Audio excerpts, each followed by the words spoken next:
I have met with some of the top government leaders, people in the cabinet, leaders in the conservative movement, and every single one of them was either on their way here or had just left here. So you must be really, really important. So I remember the first time that I came to Washington and it changed me forever. How many of you, this is the first time you've been in this city? Yeah. When you leave, I think the time that you've spent here and the experience that you have is going to be phenomenal. But there's one thing I want you to leave here with, knowing that this is your city. It belongs to you. My first trip here was when I was actually in high school. And when I was in high school, and I was a lot skinnier and a lot cuter back in those days. Oh, you are so sweet. I never dreamed about the things that I would have the opportunity to do. Yes, today I have the privilege of being the president of the Heritage Foundation, which, according to the University of Pennsylvania, is the most influential think tank in the world.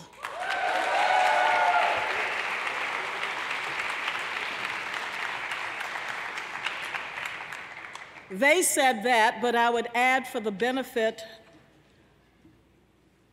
of those who may not know, and you should, that the Heritage Foundation is a unabashedly conservative public policy think tank.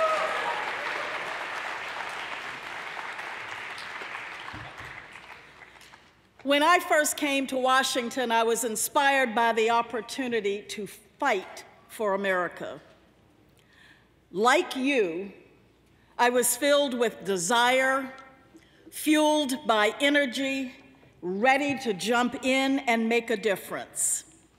And so I studied hard, began a career that eventually took me into the White House and the State House. For some strange reason, the Lord has given me the opportunity to serve in every sector of this country's economy, in the private sector, in boardrooms of major companies, in the academy as the dean of a school of government. Regent University, highly recommended if you want a conservative public policy school. I also want to let you know that I was listening backstage to one of your earlier speakers, and it was my responsibility serving under President Bush to get us through 9/11 as the director of the U.S. Office of Personnel Management. Those were some difficult days. And for me, taking all of those experiences, serving presidents and governors at the federal, state, and local level, in the private sector, in the corporate sector, to end with the presidency of the most influential conservative public policy think tank in the world, is a real crown jewel. So, I think it's safe to say that no one would have thought that the poor kid from the public housing projects in Richmond, Virginia, born to a welfare mom and an alcoholic dad, would one day have the opportunity to lead the most significant public policy institute influencing governments not only here but around the world.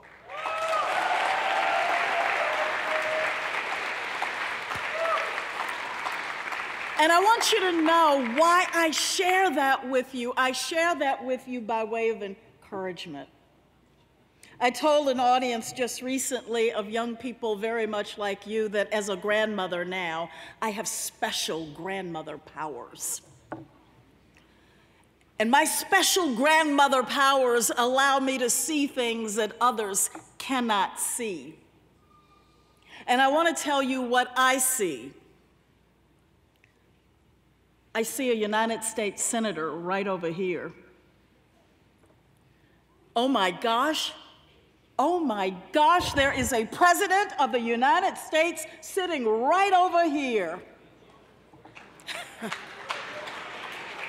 And with my super duper grandmother powers sitting over here, I see a full-time stay-at-home mom that's gonna raise a cadre of kids that are gonna rock the world.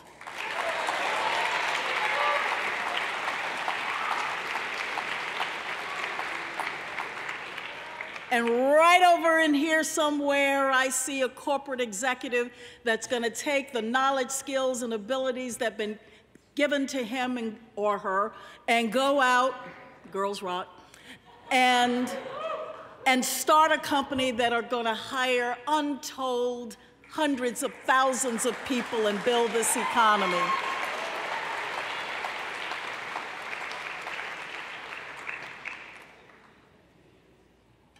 But for now, you're at the beginning of that journey. And I can't think of a better place for you to be than here this week at Turning Point, hearing from those individuals who are doing the very things and whose jobs you're going to take. Somewhere out there, right in this room, is a future president of the Heritage Foundation. So, you've got energy, you've got intelligence, you've got drive, you've got patriotism, and you want to use it all for something that we love so much, this great United States of America.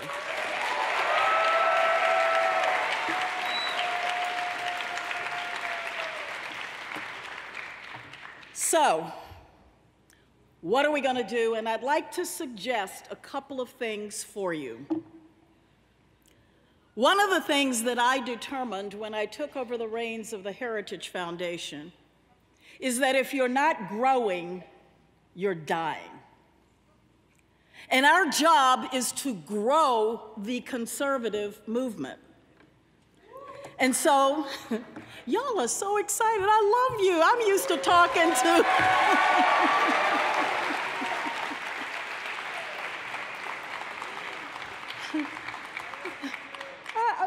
I'm used to talking to staid and stodgy audiences, and they aren't engaged, and I am so pumped. I mean, you all are wonderful.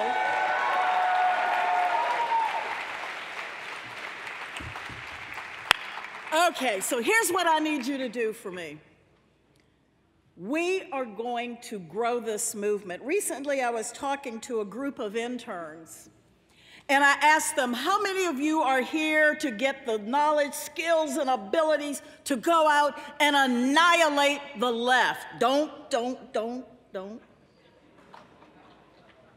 Because a few of them said, yes, that's what I want to do. No, I have a different assignment for you. I want you to go out and win them, not annihilate them.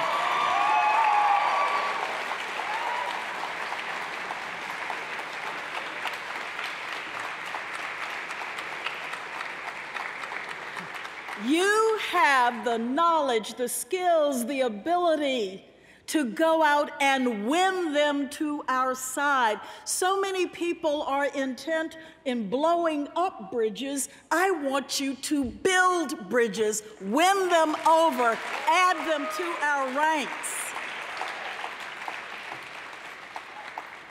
We must build bridges to build consensus. Consensus among young people that freedom is always the right answer. Consensus among your age group that free markets are always the best way to lift people out of poverty.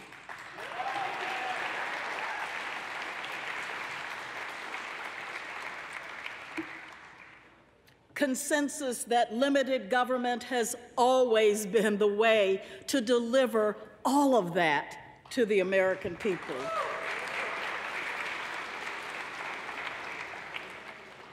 In speaking to a group of young people the other day, I was approached by this young African-American progressive who literally got in my face and said to me, "You people on the right have issued in an atmosphere of vitriolic, lacking in civility, angry, mean-spirit politics unlike anything this country has ever seen." I have to tell you what my answer was. I said, "You know who you're talking to, right?"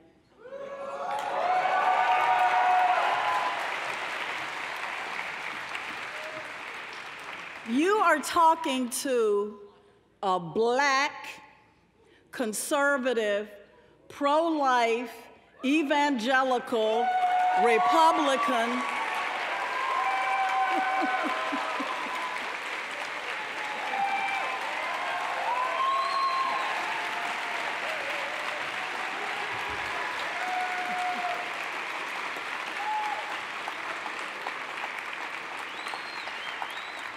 who's been at this for 30 years.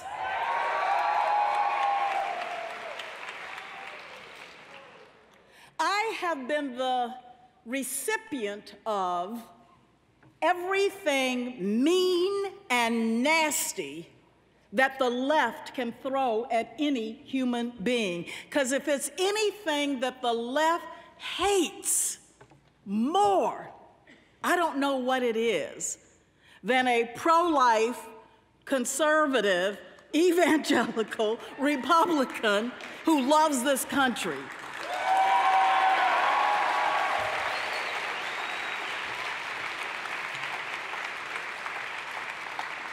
And so it may surprise some people when they ask me at the Heritage Foundation, who is your audience? Who are you going after to build this movement? And I think my answer always surprises people. And I hope it won't surprise you. I said, I'm going after the Bernie Sanders voter.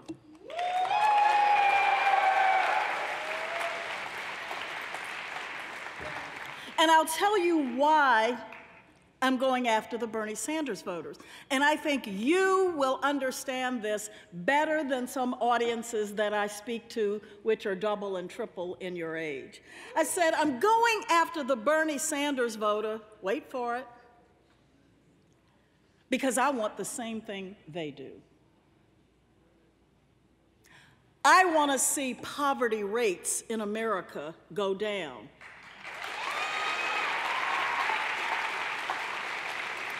And I defy them to say they care more about poor people in America than I do, because they don't.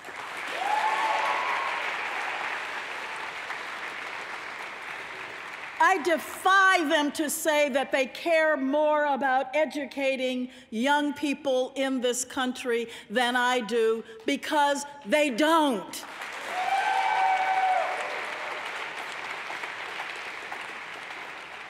I defy them to say they care more about the opioid epidemic in this country, because just like I know I care, I know you care about that issue as well.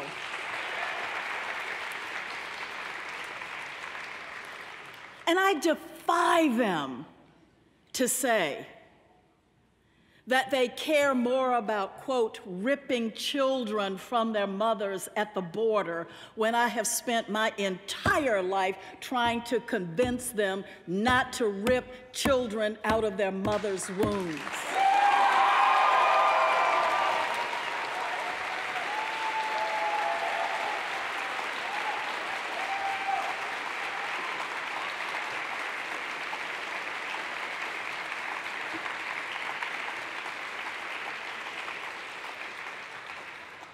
I don't think that there's any such thing called compassionate conservatism, because I believe conservatism by definition is compassionate.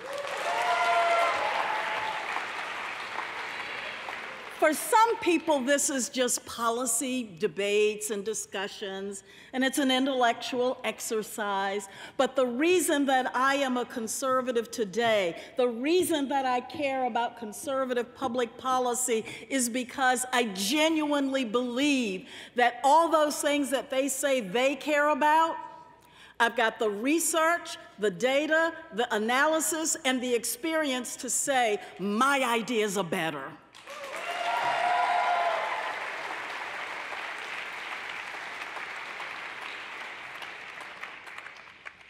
Not only are my ideas better, but I grew up under Ronald Reagan, and quite frankly, I am one of the happiest warriors on the planet.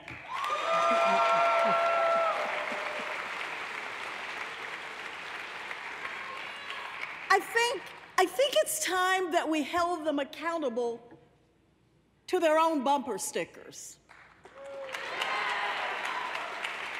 So, how, when you are screaming at me, yelling at me, saying I should go somewhere and crawl under a rock and die, approaching folks in restaurants and interrupting their meals, sending death threats, so maybe you should take that mean people suck bumper sticker off your car.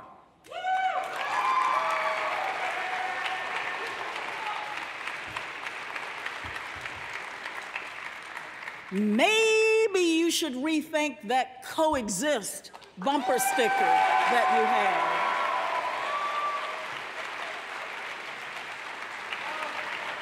have. Maybe you ought to think through that love, not war bumper sticker that's still on the back of that car.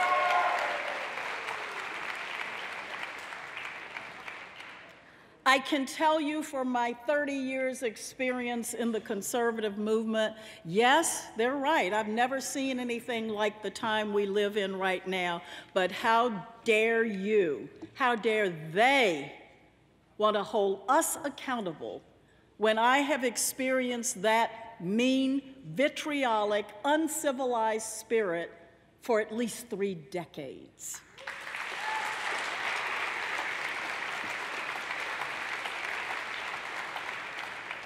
So my encouragement to you is to let the other side do the yelling and think that the only way to win an argument is through that. You be the ones to whom your classmates come when they get tired of all their angry, meaningless rhetoric. Let the other side throw talking points around that don't stand up to fact-checking. You be the ones with the information that's correct, the answers that make sense, and the ideas that really will solve poverty, the education crisis, the opioid crisis, and national security in this country. You have the answers.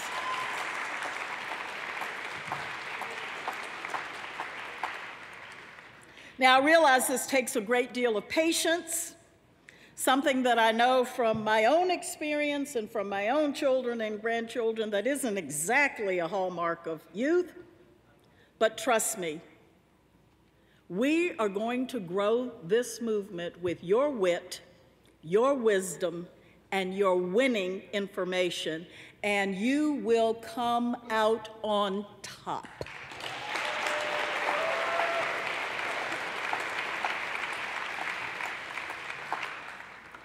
The very future of this country depends on you and young people like you who are our leaders. This generation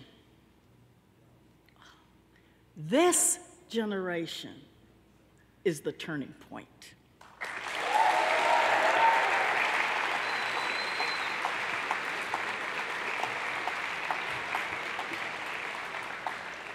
This generation is going to be the one that returns this great nation to a love of its Constitution and founding documents. This generation is going to be the one that turns this great country around and its hearts and minds towards the blessing of freedom.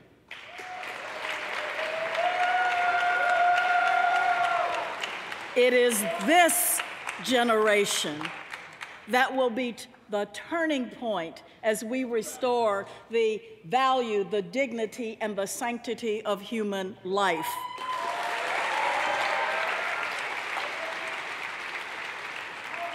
But you need to be armed to do that with research, data, and analysis, and we've got it, and we want to give it to you at the Heritage Foundation. So here's what I want you to do. Get out the cell phone.